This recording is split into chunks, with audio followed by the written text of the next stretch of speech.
a Purdue national championship would that be Well, like? He's more partial. All right, we're live.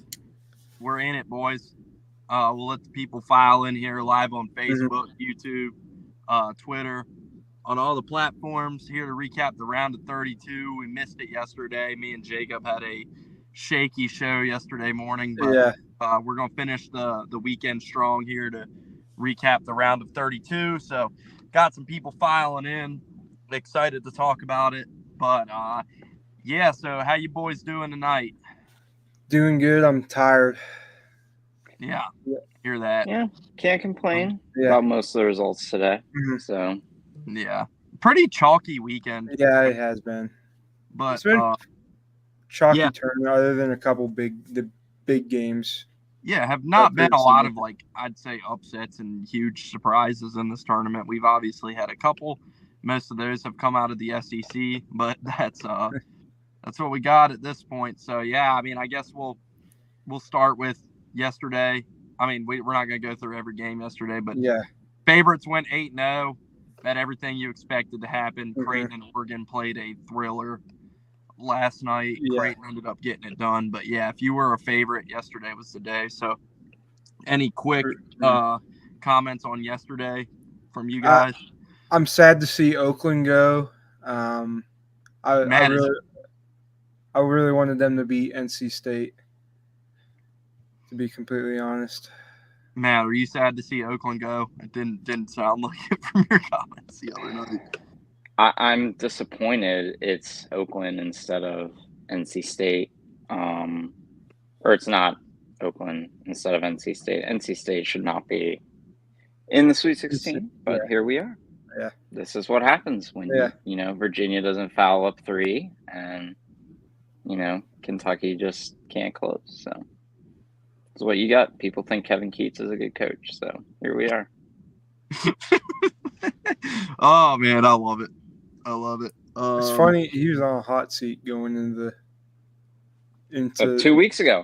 Yeah, 2 weeks ago. Like NC State fans have to be the most confused. Like now he's got an extension. Fan base. Yeah. Did you guys see all the bonuses that were triggered in his contract from yes. They did a full he's gotten a bonus for every fucking game they've won the last 2 weeks basically. He's gotten over $1 million in bonuses just in the last 2 weeks. Ridiculous. Yeah, still riding off being good for UNC Wilmington. And now Yeah, he had the 1 year with UNC Wilmington now. Yeah, Devontae Kaycock basically got him where he is now. I picked that team to beat Duke that March Madness. But it was really close to happen. I'm going to be on going dark and light, by the way, just so I don't burn up our battery sitting in here. Other than that, the Texas and Tennessee game that was really close. Texas, if they had any offense at all, they probably would have beat Tennessee because Tennessee played absolutely atrocious last night offensively. The under in that game was live and it was to play. It was never in doubt. Yeah. Not when those two teams get together. Yeah. So, I definitely played that, and it was a good one. Gus Rodney Terry is going to execute his team now. Can I just do the show like this? Take a box cutter. Might as well, yeah. So, and then, Creighton and Oregon played a crazy one last night. Creighton coming out on top. I was on and off being able to watch that, but I guess there's a sequence where Oregon didn't foul up 3 and fuck themselves. So, always foul up 3. I feel like that's a life lesson that needs to be listened to more often, and teams still, for whatever reason, decide not to do it. Yeah. No, they do not. So my phone died, so I couldn't watch that game. I was following it, just stats. Like the stats at the end of the game, and that's just crazy. They went to double overtime. Like it was all over I'm sure the probability went up and down in those last 2 overtimes. Yeah, Greg McDermott cooked though. Yeah. Creighton ran some great stuff. They had Oregon dead to rights on a few possessions. Mhm. So Greg, shout out, well done. They've been like Stephen that Ashworth all took year. like 23s, made 5 of them or something. So they're very ready for Tennessee with those Yeah. shooting percentages. That'll be I think they should beat Tennessee. Yeah. After the UConn game there, I've said for a while this team's built for March. Just like they have skilled shooters at every position, players that can go off at any moment. You bring up UConn, and I guess that's a good spot to start. I mean, we'll go through like a game by game recap of today, but I mean, we can start with those 2 games because I just wanted to say like UConn and Purdue are on a collision course for this national championship, and like the way this tournament is going, it is like the path is basically being laid for those 2 teams to meet each other, and like it would be I'd say a surprise the way at least after this first weekend if those aren't the 2 teams we see. Like those are clearly the best 2 teams in this tournament. They've both been untested in their first 2 games. I think they're head and shoulders above the rest of the field. So Jacob, you have you said you do the scores tonight. You have those exact scores. They were both fucking stompings. I'll start off with UConn, which was never a game like even from the opening tip. I think Northwestern brought it back a little bit towards the end.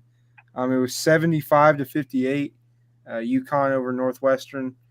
Northwestern just didn't have the manpower to keep up with UConn, like the depth. Terrible. If he had a terrible game, that's basically Northwestern's team. We've talked about it before on here. And they, the role players on Northwestern weren't playing like they did against Florida Atlantic. So I'm not surprised UConn curb stomped Northwestern. And then I think, does anyone else have anything they want to add to that game? UConn is stout. Yeah. I mean, we're going to get a national championship rematch in the Sweet 16 now with State. We'll get to that one. But, I mean, considering this is a worse San Diego State team than the one that went to the national championship last year, I don't expect much theatrics there. I mean, we'll see. But I imagine UConn's going to roll. I mean, they're the best team in the last 5 years in the sport. So they're a machine. They're going to win. Yeah. So will Purdue. Like I said, I think we are. I think we are on a collision course for a UConn Purdue national championship. And I just wanted to speak about now if we're going to start talking about the Purdue game. Purdue steamrolled Utah State 106-67. It was an offensive explosion, especially in the second half. From like the 9-minute mark in the first half to the end of the game, Purdue just rolled. Once Utah State got in foul trouble, their strategy was basically to foul Zach Edey and slow the game up, which that's never worked against Purdue. You have to hit your shots, and Utah State just wasn't, other than Martinez at the very beginning of the game. So Purdue just looked like the most confident team I've seen them all year. Like they just started feeding off the crowd in Indianapolis. I kind of saw that Friday night, the second half of the Grambling game, and it continued into the Utah State game. Matt. Yeah, I know you're not a Purdue guy, but are you believing yet? No. Oh, okay. No. Not really. I mean, do you see this tournament the same way I'm saying like a Purdue UConn? I'm getting 2021 Gonzaga Baylor vibes where those 2 teams, like I said, like that tournament was the same thing. Like those teams were on a collision course all season, frankly, and like was that way throughout the tournament. And I feel the same way about UConn and Purdue, but you do not elaborate. I do not personally. those two teams in 2021 were a cut above the rest of the country. They were supposed to play in the regular season. They didn't. This year, it's a little different. There will come a time where the Purdue guards will probably just not be enough to get Purdue over the top if they play Houston. I don't know how. I seriously don't know how they will get freed up from the Houston guards if they play in that one. But I just don't think Purdue has the athletes or guards to win the whole thing necessarily. But yeah, I mean, and Gonzaga proves that'll be a really tough game. It's a much different Gonzaga team than the team that they played back in November. And they're just going to be really tough for Purdue to guard, specifically for their guards, for Edey. That'll be a game. I don't think Purdue's going to get many stops. I don't think Gonzaga's going to get many stops.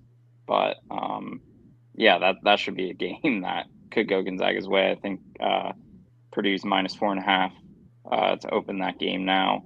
I'm going to bet quite a bit on Gonzaga plus 4.5 personally. I don't think the Purdue guards are good enough to win the national title. Could be wrong, but I fully disagree. Here we go. 3 reasons. The development of Miles Colvin and Cam Heide. Those two, when Fletcher and Smith are off, when they come in against Gonzaga, they're going to run. I think they're going to run the house. I think we're going to beat Gonzaga by 20+. Oh, that's my bold prediction based on how we played today. I'm trying. Right. I need to make Gonzaga. I think we beat them by quite a bit. Now, if we play Tennessee again, that'll be a game. I will say that right now. Creighton will be a game. It'll be close against them, but Gonzaga, I don't think they got the horses to keep up this year. Yeah, I think the biggest thing is just going to be when they have to guard the Purdue guards, if they have to guard just longer, more athletic guards, what that would mean for the kind of defense that they want to play. It is going to be truly they're going to have to ride Edey the entire way. And if he's not getting the calls he usually gets, then that could be closer than what they've been used to. I don't know what Utah State was thinking today. That was a terrible game plan they had. Yeah, that made no sense. Their game plan was pretty much to foul to start the game, and then once they stop hitting threes, like contested threes, they just completely fell apart. Yeah, I mean Utah State statistically defended the three pretty well throughout the season, and today they just fell apart entirely. Rough showing for Mountain West, all things considered. But that was just they carrying the banner for the conference again. Yeah, that was just not a smart way to go about playing Purdue. I do think that the Gonzaga bigs are going to be tough for them to guard. It's just not that they're that much better. It's just that they play a different style of basketball. If they stay out of foul trouble, then that could be trouble. I did see that in our first meeting in Maui. Like in the first half, they were kind of do that, but then they got gassed towards the end of the first half, and then from then on, it was Purdue kind of dominated the second half of the game.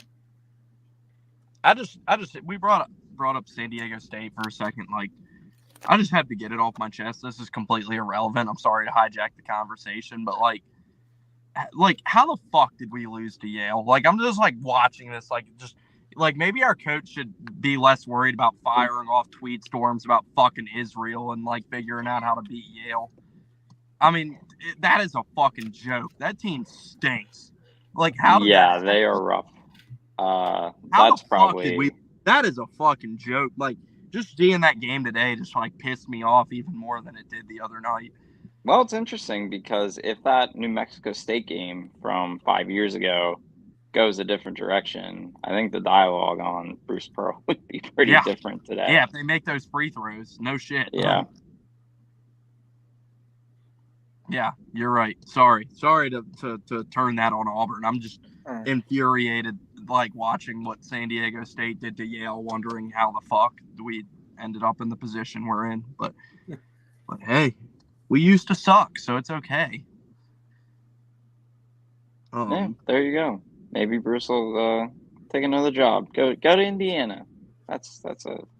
I think I as much as I love Bruce Pearl, I'm officially ready to say, like, I'm sick of it. The bloom is off the rose. Alabama's heading to another Sweet 16, and Nate Oates has them roll. Granted, they just every year they get a draw, just fucking fall into their laps. Where Nate Oates has never beaten above an 8 seed and has managed to get to the Sweet 16 3 times at Alabama. So, like, that is horse shit. But I mean, here we are. Yeah, nevertheless, we'll get to that game. But yeah. Sorry, back to Purdue Gonzaga. Sorry, just had to get that off my chest. Yeah. Anything else on Purdue and Gonzaga before we get to the rest of the day?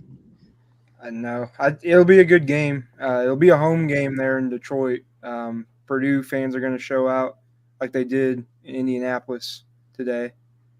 It's basically a Purdue home game too. I think Utah State was really rattled. I don't think they were expecting the noise. Really. Leaning big on Gonzaga. Yeah. You got this, Sags. Yeah, let's go. Take it home, please. All right, Jacob.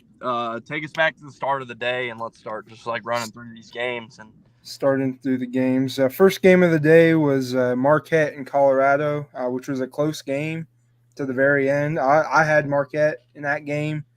Marquette played great ball. Tyler Kolek showed up in the clutch. I think they're going to be the Final Four team from that region.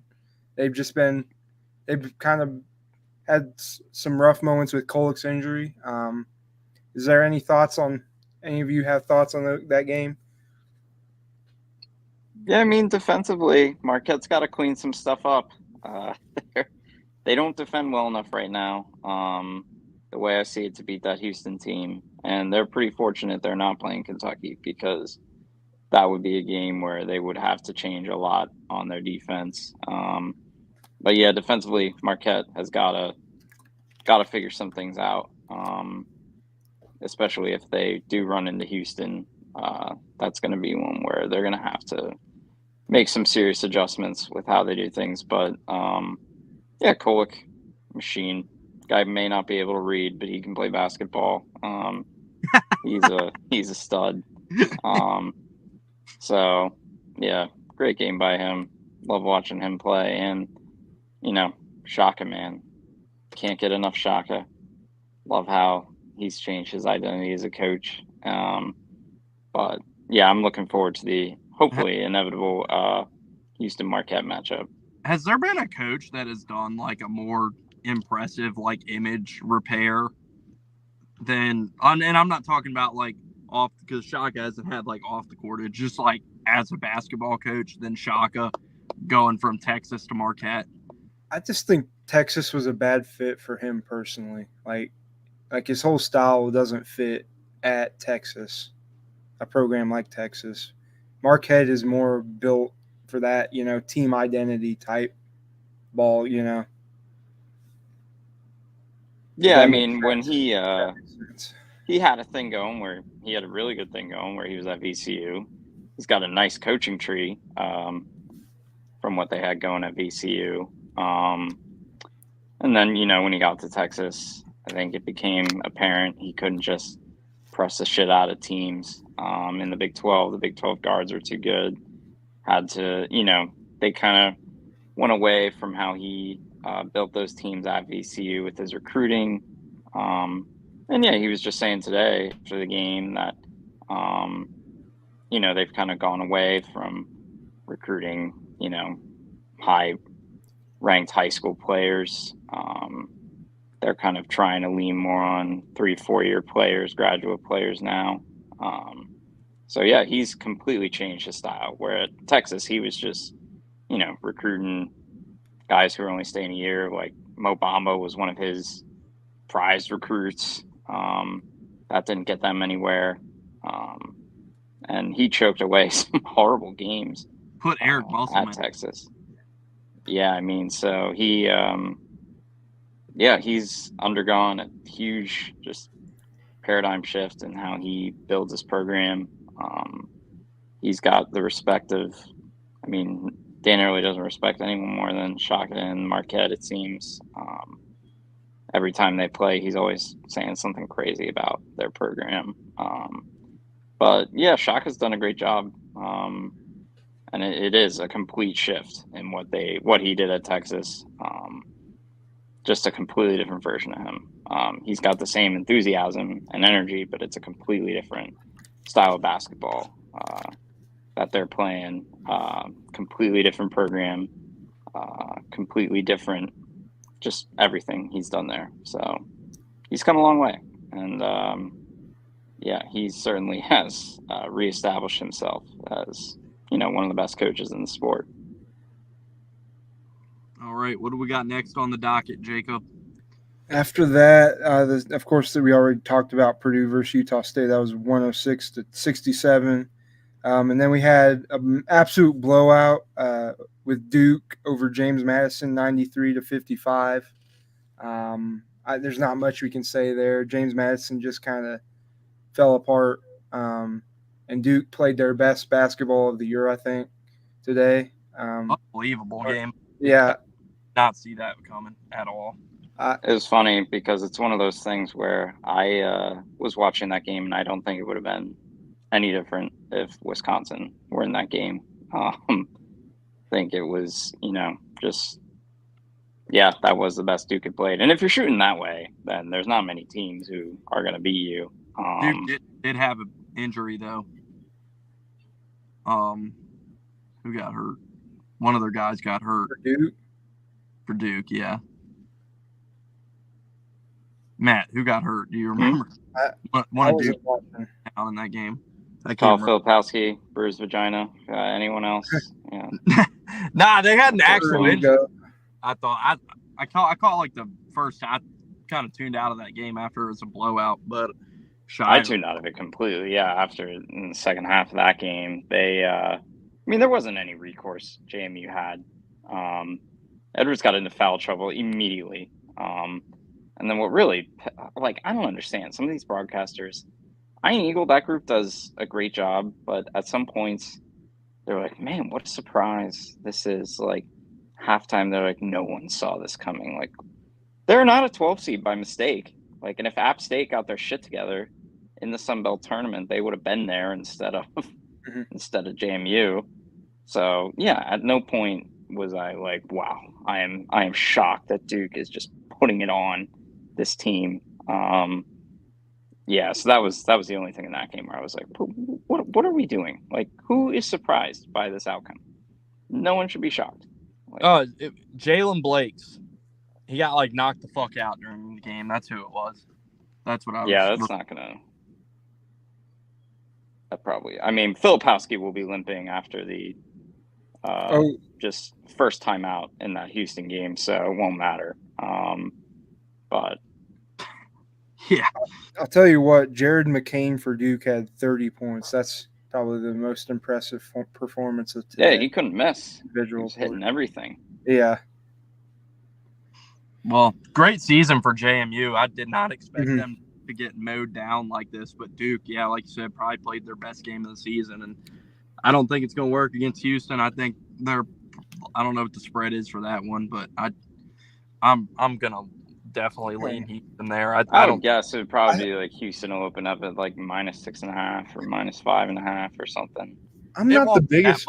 Duke always gets the bump because they're Duke, but to be honest, I'm not the biggest fan of Houston at the moment. I think Duke might have a shot. Duke has not played anybody in the ACC or all season as Houston is. Like Matt said, like Filipowski's going to be fucking having his vagina 5 minutes. Well, talent-wise, Duke does match up really well with Houston. The problem is that the grit and toughness factor is not there for that Duke team. Duke's path to winning that game, which obviously we've seen this in March already, my team being a victim of it, is if that game turns into a complete ref show, it could Yes. play in Duke's favor, which, I mean, Yeah, is if not. Jamal Shed gets like 3 fouls in the first 25 minutes of the game, then that's probably their best chance. We've all watched it, which the officiating in this tournament has just been horrendous. Yeah, it's been game- bad. It's been pretty bad every year, but yeah, it's been. What game was it last night where they just completely gave the ball to the wrong team on the out of Oakland bounds? and NC State. Yeah. They did it twice. I mean, what are we doing? Like, Well, yeah, and I was joking with some of my friends today that like Dusty May is only the Michigan coach now because Memphis was not given a timeout last year in their game against FAU. Penny Hardaway probably would have gotten to a Final Four. Yeah. Yeah, which is crazy to think about. Yeah, considering how their season imploded. Yeah. But, all right, I guess that's enough Duke, JMU. Shout out to the Dukes season. I definitely expected a better showing here, but 12 seed got a big win over Wisconsin. They had a great year. Yeah, you did mention Dusty May to Michigan, by the way. He had his pick of the litter with jobs, as we mentioned, and he decided, which like that show on the March Madness app, like the studio show, like Josh Pastner went on there yesterday. It was like, trust me, he's going to Vanderbilt. I've heard on the grapevine his wife wants to live in Nashville. So Josh Pastner was not correct about that. Okay. Yeah. Re-update your grapevine, Josh. Another coaching hire also occurred today. Darian DeVries went to West Virginia. Yep. Son's going to follow him there, Tucker DeVries. Well, that's the biggest thing. Yeah. Darren DeVries is going to be a really good coach for West Virginia, probably. And, you get Tucker in the process, who's probably going to be one of the best. They'll be in the running for Big 12 Player of the Year immediately. Darren DeVries is a stud. Great coach. Greg McDermott assistant, Dane Altman assistant. He's, he'll do well there probably. I saw a tweet. Louisville is down to Pat Kelsey, Amir Abdur-Rahim, and one more name on that list. I can't remember who it was. Shaheen Holloway from Shaheen Holloway. Yep. Yeah. Shaheen's not going to leave Seton Hall. Yeah, it'll probably be Pat Kelsey. I would put money on Pat Kelsey. And also Kyle Smith is going to Stanford. Yeah, I saw that too. He did not in the West. Big hire for the Cardinal. Yeah. He did not want to coach in the West Coast Conference. Apparently not. Did not after being at San Fran. He did Oregon State's coaching football when he left and went to Michigan State. He's jumped ship right before he was coaching Irrelevance. So, probably good move for Kyle Smith there because he was going to be a lot more off the radar out there in the WCC. So he struck while the iron's hot and is going to Stanford. I guess there's a little bit of coaching news. Jacob, what game we got up next to talk about? Next game up was kind of a shocker. Clemson beats Baylor 72-64. Yep. We all got Clemson wrong coming into the tournament. We kind of shit on them on Sunday. They got blown out by BC in the ACC tournament. And I think everybody and their mothers had New Mexico beating them in the first round in the bracket. And we've completely missed on Clemson. They've rolled 2 games in a row to the Sweet 16. I mean, took care of a good New Mexico team. It was never competitive. And then controlled pretty much the whole game until the end against Baylor. Baylor made it a game there at the end, but Clemson was in control pretty much the whole way. So, shout out to Clemson. They've been a very surprising team. I mean, I thought it goes to show conference tournaments don't fucking matter because, I mean, they got their doors blown off by BC in the first round of the ACC tournament. And a lot of people wrote them off, and they've completely flipped that. So Brad Brownell, you mentioned he's just kind of been a placeholder in that job forever, and he's making it happen now. His second Sweet 16 there. They also went in 2018. So, Clemson's moving on. They're kind of the most surprising team of the tourney, to be completely honest, because We all had them written off Yeah. last Sunday. Just they've kind of been mediocre. Like had a couple big good wins, but they've been kind of mediocre in ACC play, and didn't really make themselves stand out. But here they are now in the Sweet 16. So we'll see how much further they go. They got a tough game against Arizona coming up. So Yeah, I hate it. I hope that Arizona beats them by 90. I am disgusted with Baylor. Make your fucking free throws, man. Like, I don't know what it is with some of these Texas schools, A&M, Baylor. Make your fucking free throws. For one, that game is comfortably theirs if they make their free throws. That sounds familiar. It's like, what the hell are we doing? I still don't think Clemson is that good. I really don't. I think Baylor lost more of that game than Clemson just took it from them.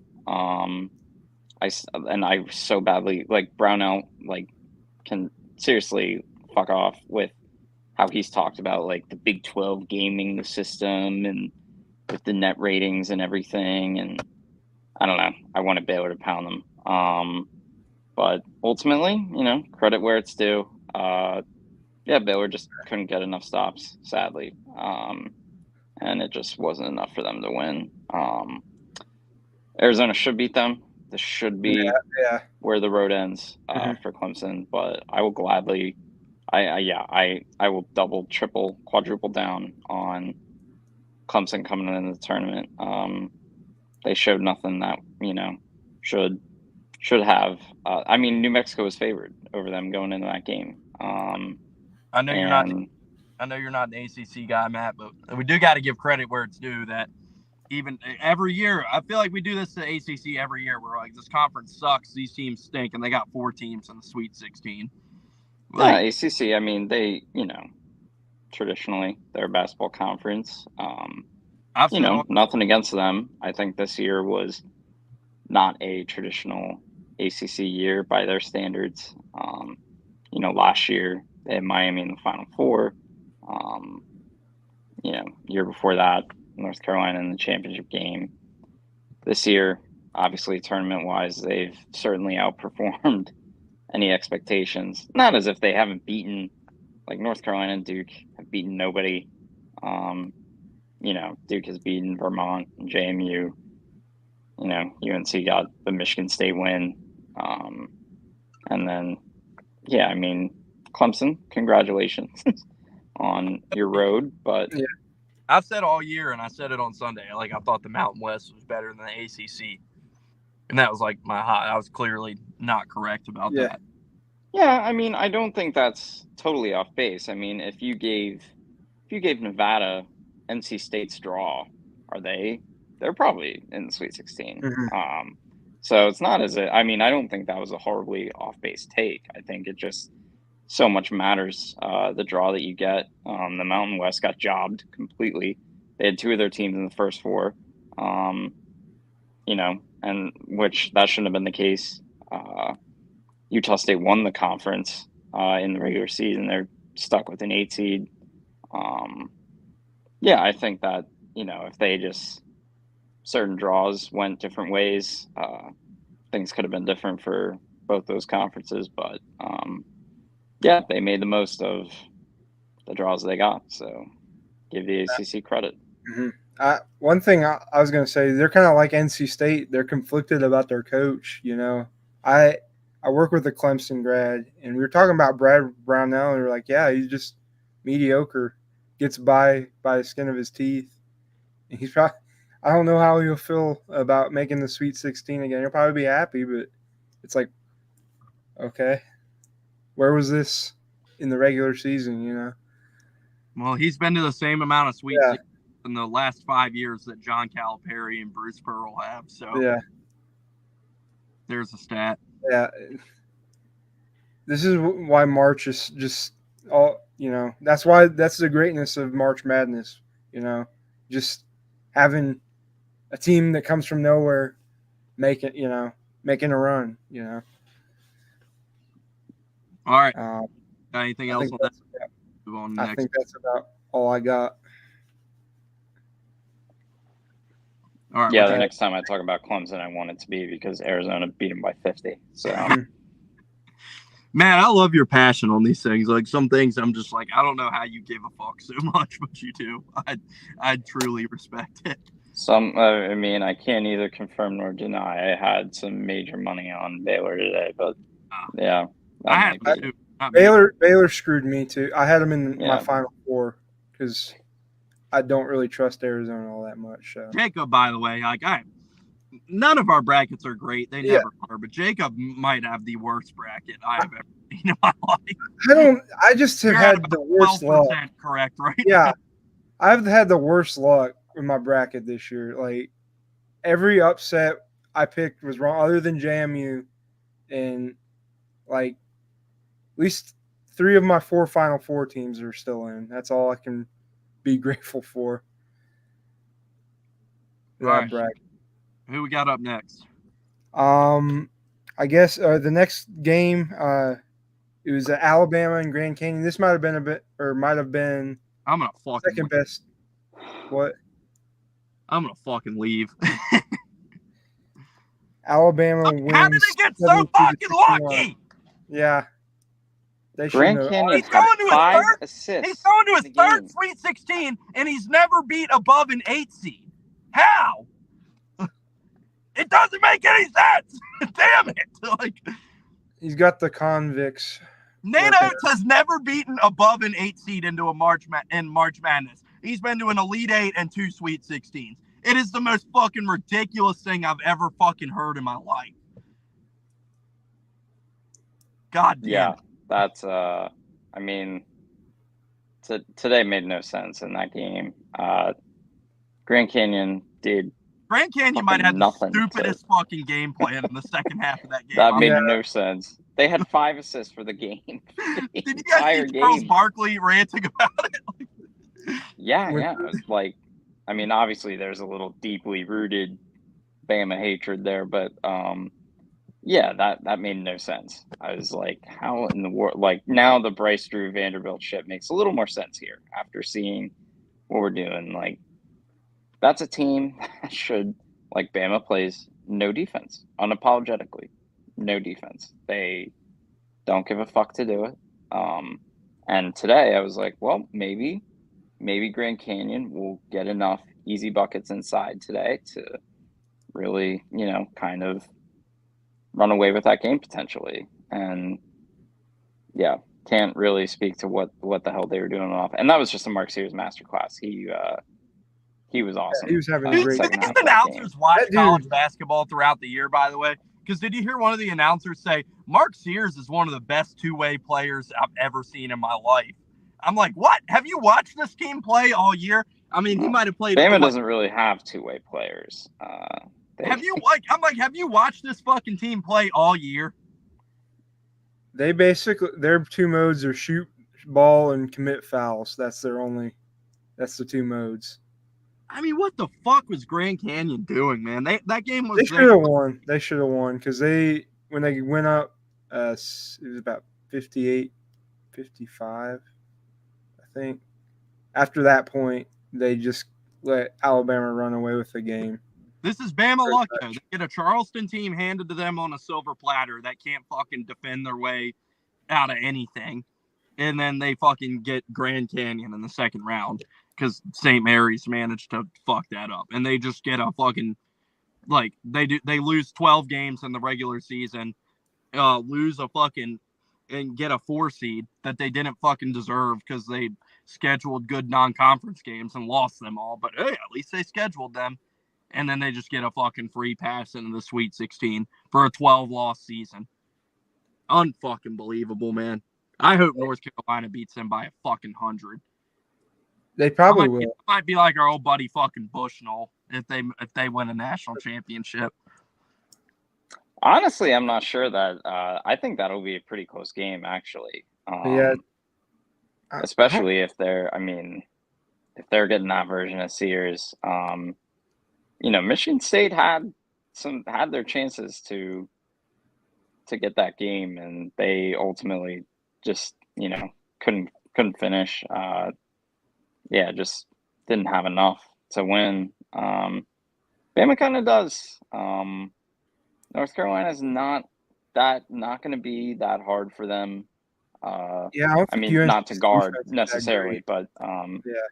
I mean, it's going to be, Davis and Baycott, and then Ingram's the key to their team, really. And then, it's just going to be like if Cormac Ryan is making shots, they're in trouble. And then they don't have to guard Cadeau, clearly, because Michigan State didn't bother to do it. Relatively worked for them. But yeah, that's, I do think that if, that could be a game Bama wins. If they're making their shots and they're getting that version of Sears, they could win that game. I will fucking leave this planet. So they might win that one. I wouldn't be shocked if they took that game, but you guys, if Alabama fucking beats North Carolina, you guys are gonna have to send a fucking search party out for me. I'll just wait. Yeah, that'll be well, first of all, if Bama got Clemson in the Elite Eight, then that would really be the icing on it there. Yeah, if they somehow avoided the best teams in the bottom half of the bracket. Well, they already lost to Clemson at home this year, so yeah. But hey, at least they tried, because that's all this committee cares about. You don't have to win non-conference games; you just have to schedule them, and that's all that matters. Fucking joke. I will say one thing. Shout out Tyon Grant Foster on Grand Canyon for having the greatest comeback story ever. Maybe one of the greatest comeback stories ever in college basketball. He's good. I learned Grand Canyon's like a fucking scam or something. Like, I saw a bunch of people like. No, it's just they have fun. They're a for-profit university. They're kind of like West Coast Liberty, pretty much. I see. Yeah, I saw a lot of people angry on Twitter about that. I wasn't really sure. Yeah. That's most of the controversy. Being West Coast Liberty. Also, they bring their own, like their fan bases. They pay for their students to go to the games. That's actually awesome. Like away games and stuff. I feel like more schools should do that. That's why they had so many like a large fan base at the game tonight. All right, that's enough fucking Bama talk. I'm gonna throw something if I keep talking about it. So, yeah, we'll see what happens. Go Heels. What we got next? A&M, Houston, and then Yale, San Diego State. Yeah, A&M. Yeah, Houston and A&M is the next one. Houston won in a thriller over Texas A&M, 100-95 in overtime. That shot to send it into overtime, holy fuck. That is why we love March. I need to watch that. I turned it off because I figured Houston was going to win. And I was watching the end of that game. I turned it back on when you all said something. I was like, oh, dang. Someone said something.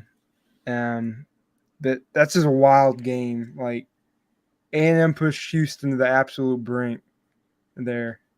If they just could have hit their three throws, Houston, I think, would have been out of the tourney tonight. How about the fact A&M was one of the worst three-point shooting teams in the nation all year, and then they've just gone nuclear. Unfortunately, their run's over, but they went nuclear from three in their two-game tournament. Pretty crazy stuff. I had the screens going. USA Soccer was playing Mexico in CONCACAF Nation League Final, so I was focused on that. And then, did we win? Yeah, that just yes. Oh yeah, come on. Yeah, not getting beat by Mexico at Jerry World. So going on, and then kind of watching out of the corner of my eye, like I thought that game was over as well. I think it was 81-69 with a minute 50 to go. And yeah, just like Houston had their worst Northern Iowa moment, basically, from that 2016 tournament where they lost. Enough. And yeah, I mean, just a colossal meltdown by Houston, especially on the shot that sent it to the overtime. Did not make sense. The defense they were in really there, and then that matchup people forget was close in the regular season. Houston A&M. I think Houston won by 4 in the regular season or something, and Houston hits the board, or A&M hits the boards crazy hard. A&M was 2-0 against the spread versus Houston this year. Yeah, so I mean they had them on multiple counts, and then Houston had 4 players foul out in the overtime. Yeah, I saw that. I was like, I'm surprised they won. Yeah, Shed, Pryor, and Sharp all fouled out. Yeah. So I mean, pretty. Houston had to exhaust a lot of guys to win that game. In the overtime, it never really felt like Houston was not in control of the game. Shed was always the best player on the court the entirety of the game in the overtime when he was out there. But yeah, crazy stuff there. Houston definitely took their foot off the gas a little bit, and it showed. So that and then Wade Taylor is out of control. Some of those possessions. Yeah, he was terrible. He was out of control. He was bad.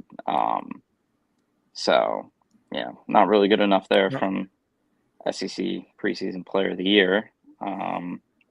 But yeah, gutty win from Houston. That's all it takes for them, and I would be surprised if Duke gave them the same kind of resistance that A&M did tonight. Yeah, we know A&M is physical. They're tough as shit. So I mean, that was a tougher matchup. Yeah, and this is that realistically is probably the ceiling for that A&M team. Going into the tournament, round of 32 seems appropriate for them. 9 seed get beat by the 1, so that seems fair for them. All 4 moved out, by the way. That's the first time in the last 8 tournaments we've seen that. I think it was, or it's been a while. Yeah, and Houston was really the only one that kind of had trouble doing it. I figured Houston would be whoever won between Nebraska and Texas A&M would give Houston a game, and maybe that'd be the closest one v 8 or 9 matchup. That was my thoughts when I saw this bracket. Yeah, I mean, Michigan State could have, certainly done a little better in their game against North Carolina. And coming in, FAU's a tough 8 seed going to Final Four last year. I thought they, that was not a team that I think UConn would have rather seen Northwestern and showed tonight. But, overall, just not, those teams, not the quality of the ones this year. And it's good for the tournament that those teams are moving on, all things considered. So, all right, we got one more game, so let's hit that and take it home, boys. Sweet 16. I'm pretty sure we've managed to hit on just about every Sweet 16 matchup throughout this, so we've done a good job kind of doubling that. If there's any of the matchups in Sweet 16 we haven't hit on after this last game that you want to bring up, we can bring them up real quick. But San Diego State beat the fuck out of Yale. Yeah. Cool. 85-57. Yeah. Yale's just they fucking stink, don't they? No, they're a decent program. They weren't expected to be in the tourney. So, this was everything. They were playing with house money. Yeah. San Diego State's more experienced coach, maybe not more experienced coach, but more experienced team in the tourney. Fuck Yale. God damn it. They're just happy to be there, man. Yeah. What a joke. What a fucking joke. They got their 1 win, and James Jones said after, he was like, yeah, because they beat Baylor before, obviously, and he was like, yep, Auburn's the best team we've ever beaten at Yale, probably in NCAA tournament competition. I just remember the win against Baylor. who was it that did the press conference where he's Torian like, Prince. Yeah. Yeah. you go up and you grab the ball off the rim with two hands and you bring it down, and that's considered a rebound. And they got more of those than we did. Oh, I would be. This is a aside. Shout out Matt Painter for his interviews here in the last two games. Today, that he you have to look it up, but he asked or somebody asked him a question. What do you have to say about the people that say Zach Easy's just 7'4"? And he said those people shouldn't talk about college basketball or write about college basketball in any capacity. It's a full quote, but it's so funny. Dumb reporters asking dumb questions. And he also, I think it was a Utah State student reporter ask him about, the round of 32 team. He's like, yeah, every team in the round of 32 is talented. There's no gimme games, It's not. He was trying to bait him into saying something, but I hate when reporters ask dumb questions. All right, Kim Mulkey, settle down. Yeah. I just wanted to say real quick, we were talking about San Diego State, Yale, San Diego State, UConn. We going to have anything there? UConn take care of business pretty easy. What do you guys think? That should be a UConn win there. Yeah, I'd say it's UConn. Yeah, win. They should. It's not the same San Diego State team they had last year. And, it's going to be Liddy or no one. That should be UConn pretty convincingly in Boston. It's crazy to me how many players left San Diego State's team from last year. Boston, baby.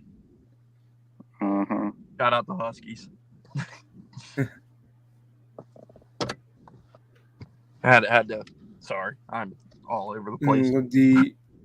Liddy's all they got. And UConn has weapons everywhere, so it'll be tough to stop. San Diego State's key to the game is to slow the pace down to a halt. All right, boys. Did we hit on every Sweet 16 matchup? Is there any we missed that we need? Creighton and Tennessee. Let me look. Yeah, I mean, yeah, we all said that we like Creighton there. So. Yeah. Let's see. There's Clemson, Arizona, Illinois, and Iowa State. Talk about that. That's a clash of styles if I've ever seen. So that should be an interesting game. I've got Iowa State. I think Illinois has been unchallenged these first two games, for the most part. You kind of saw some in the first half against Morehead State, but they haven't had to play defense hardly at all these first two games. They have not had to play defense, period. Yeah. It'll probably be the toughest defense that Shannon has seen all year.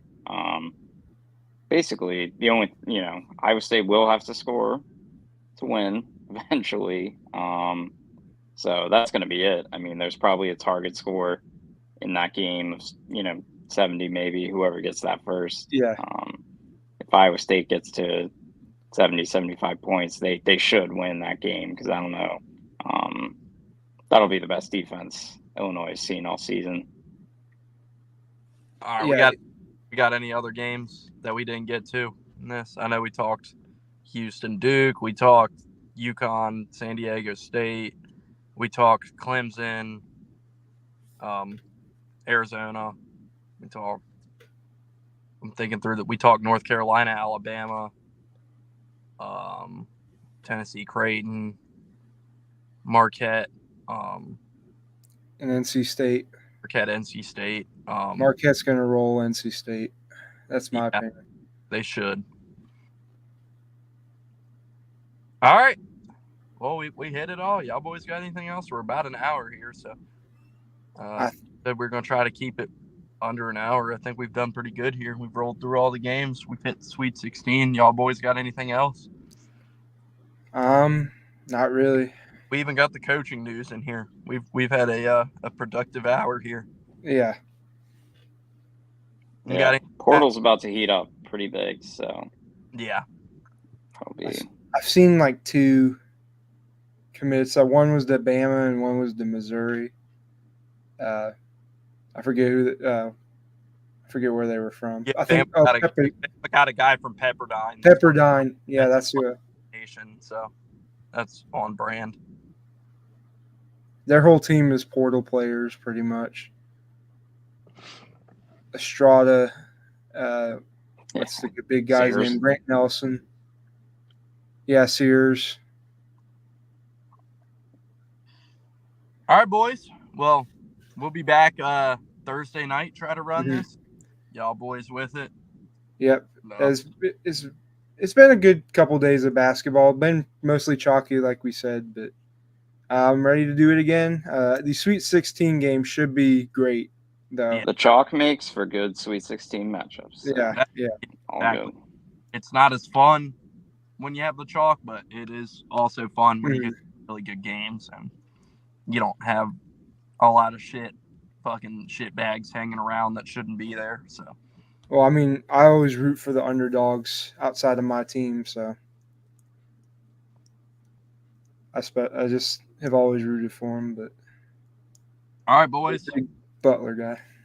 I'm gonna take us off here, but for everybody watching, 8 people, follow us on Twitter, subscribe to Sectator, follow Sectator everywhere. Appreciate you watching. Yeah, we'll be back Thursday night. That's the plan. So, till then. Y'all have a good night.